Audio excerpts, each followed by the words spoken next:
Buen día, apreciados estudiantes del curso de Diagnósticos Psicológicos. Mi nombre es Marcela Velázquez, hago parte de la red docente de este curso y en este video quiero acompañarlos en la comprensión y el desarrollo de la fase 3, Diagnóstico Participativo Contextualizado. Para mí esta fase es fundamental para su proceso de formación porque les permite articular la teoría, la práctica y esos análisis colaborativos desde una perspectiva biopsicosocial. Importante entender que como el objetivo de esta fase es analizar los fundamentos de la evaluación psicológica y los componentes biopsicosociales, ustedes deben permitirse integrar las teorías en relación precisamente al contexto, al analizar el caso del estudio que venimos trabajando y aplicar herramientas diagnósticas con un enfoque participativo y ético. Fecha de entrega de esta actividad es el próximo lunes 20 de octubre para que desde ya estemos muy conectados con estos procesos de socialización y de colaborativos que deben elaborar. Porque esta fase tiene tres elementos importantes a entregar. Uno de ellos es un producto de un video de máximo 5 minutos, donde ustedes deben explicar las diferencias entre los enfoques ecosistémicos e histórico-culturales. Más adelante vamos a profundizar un poco en ellos. Deben mencionar autores representativos, los años en los que están postulados y esos postulados fundamentales o conceptos fundamentales que nos permiten entender y que nos enriquecen el ejercicio diagnóstico. Por otra parte, el diligenciamiento del anexo 2, el diagnóstico participativo contextualizado, donde ustedes pueden identificar herramientas diagnósticas y formular una serie de hipótesis o diagnóstico del caso trabajado en la fase anterior. En relación al último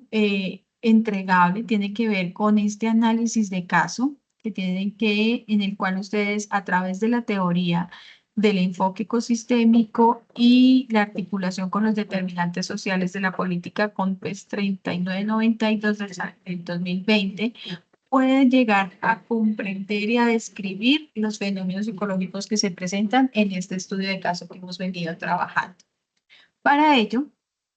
quiero hacer una breve conceptualización, una breve revisión de los conceptos más bien que para esta fase son tan importantes y relevantes. Uno de ellos tiene que ver con el enfoque ecosistémico propuesto por Erich Bronfenbrenner en 1979. Bronfenbrenner nos está diciendo el sujeto no es, el individuo no está solo en el universo, está conectado y está formado y se realimenta de distintos sistemas.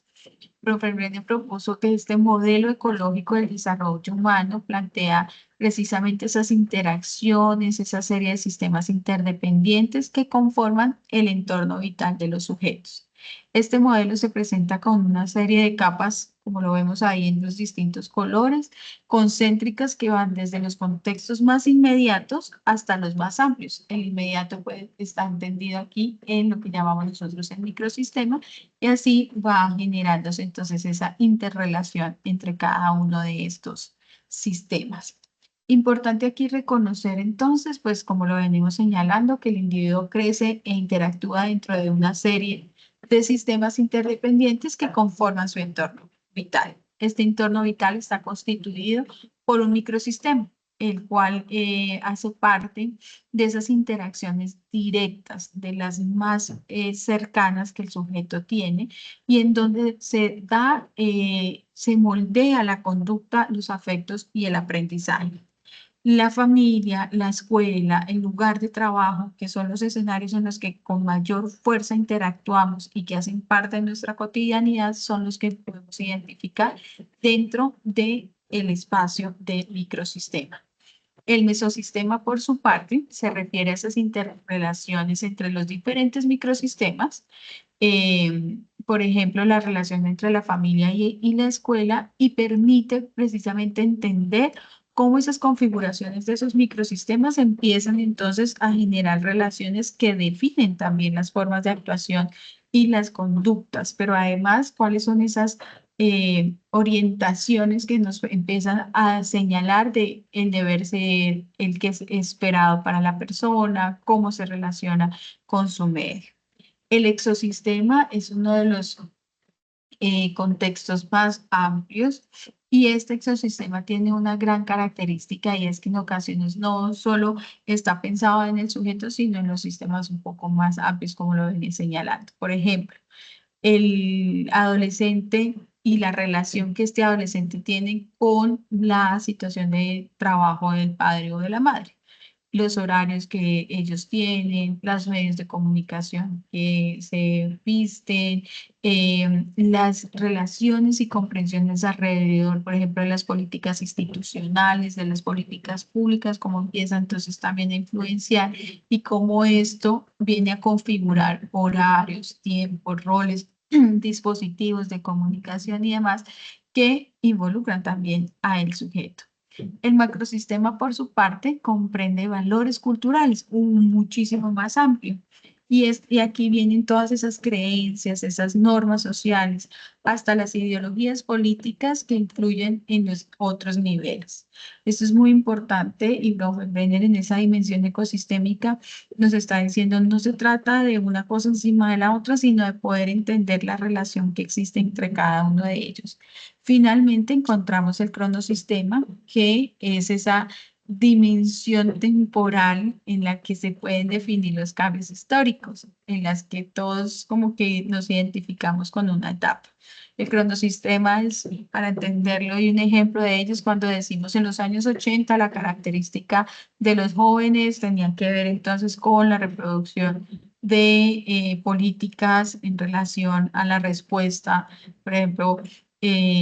muy desde esa rebeldía, desde ese romper los esquemas tradicionales, o en los 90 y 2000 la característica del uso de tecnologías o que empieza ya a aparecer la Internet y eso configura unas formas distintas y particulares en nuestros jóvenes y de tal manera pues como eso ha venido influenciando a las nuevas generaciones. El enfoque como tal de Profer Brenner invita a comprender que el sujeto no es un ente aislado, sino que hace parte de toda una red ecológica que naturalmente va tejiendo influencias, va aportando, así como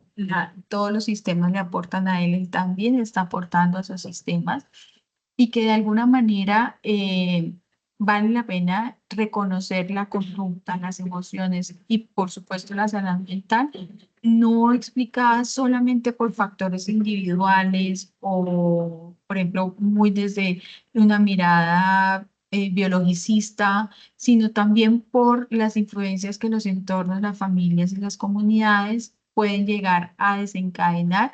en los sujetos. Eso es supremamente importante para este enfoque y particularmente para lo que nos involucra en términos de los diagnósticos participativos, pues nos invita a comprender el sujeto en esa interrelación, como lo venimos señalando, y analizar esos casos no solo con observar los síntomas o los rasgos de las personalidades, sino también en cómo factores como la pobreza, las redes de apoyo, la educación, el acceso a servicios en salud o la violencia estructural, que también hace parte como de esas dimensiones propias de los sistemas, se ven involucrados y pueden potencializar esos síntomas o por el contrario, disminuirlos. Entonces es muy importante que en la lectura de Brenner veamos cuáles son esos movimientos culturales, políticos, sociales, económicos y relacionales que en los distintos sistemas se encuentran y posibilitan entonces realidades y experiencias para las personas y los individuos y las comunidades también. Por otra parte, tenemos el enfoque histórico-cultural que aparece el maestro Lev Vygotsky con toda su apuesta en el desarrollo psicológico como un proceso social y mediado culturalmente. El ser humano no se forma y para él solamente en términos de lo que trae consigo mismo, sino que por el contrario nuevamente en esa relación con los otros y es a través de del lenguaje, de los símbolos y de la práctica cultural lo que constituye esa forma de experiencia o esa identidad. De hecho, va a decir que el pensamiento y la identidad de los sujetos pues está mediado y construido por el lenguaje, los símbolos y las prácticas culturales, como lo venimos señalando. Importante acá, y les digo que es muy claro como en esos procesos que los sujetos y esos grandes conceptos que debemos nosotros entender para poder comprender cómo se configura el pensamiento y la identidad, uno tiene que ver con la zona de desarrollo próximo. Y esto es una zona, por decirlo de alguna manera, lo ha dicho el autor, que le permite al sujeto poder interactuar y aprender, no solo por lo que trae, sino también por las cosas que voy a traer las palabras de Hoffenbrenner, sus sistemas le permiten. Entonces, ¿cómo es que la persona tiene procesos de aprendizaje significativos cuando pone en juego lo que experimenta, siente y aprende con esas relaciones de los otros? Entonces, por ejemplo, el niño que dice que no puede jugar fútbol porque no tiene la altura o la fuerza de un niño mayor, y cuando entra al equipo de fútbol identifica que su rol es importante, que su posición es relevante para el equipo y que el equipo de alguna manera u otra lo arrastra precisamente para potencializar entonces esas habilidades en términos deportivos. Pensémoslo en ese ejercicio de ejemplo. La mediación semiótica, fundamental para entender esto de esta propuesta histórico-cultural, porque son en los signos, en las palabras y en las herramientas culturales los que permiten precisamente el desarrollo de funciones mentales superiores. ¿Cuáles son estas funciones? Percepción, emoción, eh, lo que tiene que ver con memoria, lenguaje, todos los procesos de comprensión de lo abstracto, todos estos elementos propios que nos permiten a nosotros generar conceptos, articular, mantener un lenguaje organizado y coherente, están mediados por las formas en las cuales los signos y las palabras se empiezan a configurar y se empiezan entonces también a desarrollar. Aquí es fundamental entender el desarrollo de los ciclos vitales, entender también, digamos, los distintos momentos de desarrollo de los niños y de las niñas particularmente, porque es ahí en donde se fortalecen las herramientas culturales que tengamos, los cuentos, los cantos, por ejemplo, cuando empezamos a estimular más la parte del sonido, las formas en las cuales nosotros nos comunicamos, pues eso también va a empezar a definir las personalidades y las apuestas por esas identidades y esos pensamientos. La internalización tiene que ver con esos procesos sociales que se forman en procesos psicológicos internos, y es como esos conceptos que están en la cultura, yo llego y los adapto, y cómo los encarno, por decirlo de alguna manera. No sé si ustedes han tenido la posibilidad, por ejemplo, de reconocer este texto que es hermoso de la literatura latinoamericana de Laura Esquivel, que se llama Como agua para chocolate. Este es un texto que parte de todos los procesos, de hecho creo que tiene hasta una serie y demás, va a definir culturalmente, se va a definir que la hija menor debe estar al cuidado de sus padres. Y esa definición y esa interacción en los distintos momentos de la experiencia vital de la protagonista de esta novela, pues se le va a reforzar y ella va a configurar una identidad y una historia un tanto como chocando con estas ideas. En ocasiones puede darse desde así, de esa forma, y en otros momentos de la historia voy a decir, es que es lo que tengo que aceptar porque es culturalmente como debe ser. Esa internalización de conceptos, de reglas, de normas, de pautas, pues también van a configurar algunos elementos que son supremamente importantes a entender cuando hablamos de salud mental y de bienestares. Este enfoque resalta la importancia del contexto histórico, como lo señalo, por ejemplo, en la historia propia del texto que les recomiendo, que tiene también en términos de que el lenguaje y las relaciones sociales permiten entender el desarrollo humano Y en el diagnóstico participativo, importante aquí es que significa que a través del histórico cultural comprendemos al sujeto, que el sujeto implica también escuchar sus narrativas, sus símbolos y sus maneras de significar el mundo. No es solamente escuchar el síntoma o lo patológico, o lo molesto o lo que pueden estar definiendo como anormal, sino entender este síntoma, qué sentido tiene, en esa narrativa y cómo se está entendiendo por parte de quienes vienen precisamente a comunicarlo. Por ello es tan importante comprender y aportar en procesos comunitarios, para generar diálogos, interpretaciones compartidas, construcción colectiva de conocimientos psicológicos que permitan dar cuenta de, esas molestias y dar cuenta de por qué de alguna manera u otra se está significando la experiencia, cómo se está significando.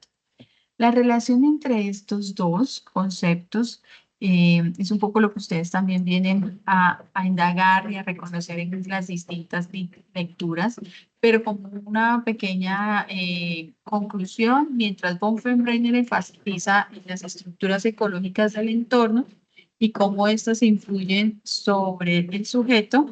Vygotsky se centra en las interacciones culturales y sociales. O sea, vamos a tener aquí casi que un conjunto de comprensiones y una visual muchísimo más amplia, porque no es solamente la relación que el sujeto tiene con el entorno, sino cómo éstas también lo están involucrando.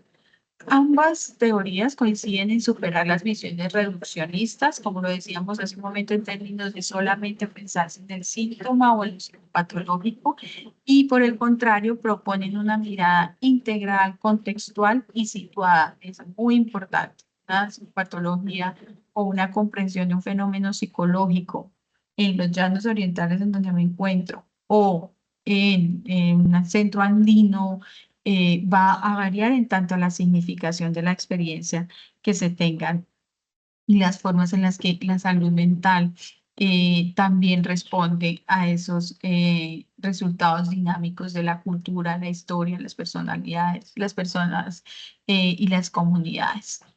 Así que desde esta comprensión, pues se articulan muy bien las dos teorías porque nos permiten también generar y pensarnos en diagnósticos más humanos, más participativos, donde no se impone una interpretación, sino donde se construye conjuntamente con las comunidades comprensiones alrededor de, las situaciones polémicas y con los sujetos también esas posibles soluciones. El diagnóstico contextualizado a través de estas dos teorías permite también que no solamente estemos pensando en lo que está mal, sino también podamos identificar esos factores protectores que aparecen y que más adelante también ustedes van a tener la posibilidad de reconocer de acuerdo a los lineamientos del COMEX. Entonces, ya, como para cerrar esta parte, pues hacer énfasis en que las condiciones sociales, culturales y ecológicas inciden en los comportamientos y necesidades de las poblaciones situadas y de los sujetos, y que esa incidencia es en donde nosotros tenemos nuestros focos de análisis, eh, activos para poder responder entonces de manera más, generativa frente a lo que proponemos a nivel, psicológico. Importante que ustedes se revisen muy juiciosamente cada una de las lecturas que están propuestas en esta fase, porque desde ahí es donde ustedes pueden también, potencializar y ampliar todo esto que les vengo compartiendo. En relación a las matrices, al anexo 2, perdón, pues es muy importante aquí que nosotros podamos entender, qué es lo que se espera frente a estas herramientas diagnósticas, a la identificación de estas herramientas diagnósticas. En la primera tabla deben identificar y describir al menos 3 herramientas diagnósticas para cada campo de acción, sin repetir en las áreas. Su propósito, aquí es importante que puedan definir ese propósito, finalidad, que por ejemplo, qué evalúa o qué espera medir esta herramienta, la población a la que se aplica, diferenciando, por ejemplo, edad, ciclo vital, características del contexto que son tan relevantes en este tipo de diagnósticos, el tipo de aplicación también, si se debe ser digital, virtual, si tiene versiones de este tipo, o si son de carácter individual o grupal, el tiempo estimado, más o menos en términos también de esas recomendaciones en el uso ético de estas herramientas diagnósticas y, perdón, los autores o referentes teóricos que están asociados a esta herramienta. Hagamos, por ejemplo, el ejemplo, perdón, del campo educativo, que es el primero que está acá. Pueden incluir ustedes un test de aptitudes diferenciales que les permita explorar habilidades cognitivas, por ejemplo, en los niños de, yo qué sé, cuarto, quinto curso académico, teniendo en cuenta entonces, digamos, como estas dimensiones propias de la herramienta, o en el campo clínico, muchas veces el uso de instrumentos como el inventario de presión de Beck, que creo que es bastante conocido, que permite identificar síntomas afectivos y las puntuaciones en que las personas se reconocen en relación también a este espectro emocional. En los que tienen que ver con lo social comunitario, pues existen los mapas o las redes, las cartografías sociales. Hay varias herramientas que ustedes también pueden reconocer desde allí. El objetivo de esto, como lo vemos señalando, es reconocer esos diagnósticos psicológicos varían de acuerdo a la intervención y van a variar también de acuerdo a los contextos. Por eso es tan importante que ustedes lo identifiquen y puedan identificar estas herramientas para poder desde ahí poner en juego las que sean más adecuadas al tipo de población y a la finalidad del proceso que nos lo va a dar el campo de aplicación como tal. En relación a la segunda parte que tiene que ver con el formulario de necesidades y la formulación de necesidades y diagnósticos, en esta pues es importante nuevamente revisar este caso de estudio que hemos estado compartiendo desde la fase anterior y, identificar las principales demandas o problemáticas de este caso. Ahí es importante que ustedes puedan señalar las necesidades emocionales, educativas, familiares, comunitarias, de pareja, sociales, institucionales, que configuran el caso y que le dan como toda esa atmósfera a el estudio de caso que nosotros estamos analizando. Esto para finalmente elaborar un diagnóstico situado y participativo,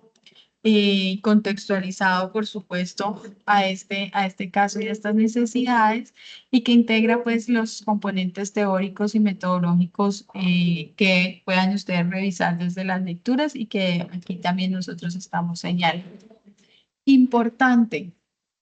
describir los signos y síntomas observables, analizar esas causas y consecuencias del problema en relación a la teoría y toda esta apuesta eh, del modelo biopsicosocial, identificar factores de riesgo que sabemos que son los que aumentan la vulnerabilidad o que ponen mayor riesgo, valga la redundancia, al sujeto, y también identificar los factores protectores, que son todos esos que favorecen la resiliencia y los procesos de afrontamiento a las tensiones. Y desde allí, pues también poder que ustedes generen entonces ese análisis en relación al COMPES 3992 del 2022. Aquí es muy importante que lo podamos tener en cuenta. Dejo una pregunta orientador para que ustedes puedan desde ahí también como engancharse al análisis de caso, y es qué elementos del entorno están influyendo en la situación del sujeto de la comunidad y cómo se relaciona entre sí los diferentes contextos donde la persona vive, estudia o trabaja de acuerdo al estudio de caso que nosotros tenemos. En términos precisamente de este COMPES, pues como lo venía señalando, identificar factores de educación, condiciones económicas, acceso a servicios de salud, redes de apoyo, etcétera. Yo sugiero finalmente redactar este diagnóstico con un lenguaje técnico y coherente, guardando también todas esas apuestas por la comprensión del modelo biopsicosocial, que no es reduccionista, sino que por el contrario, insisto, reconoce distintas variables y distintos elementos que se ven involucrados en el proceso diagnóstico sin desconocer también las molestias que pueda llegar a presentar la persona y que pueda llegar a narrar y describir desde el mismo caso.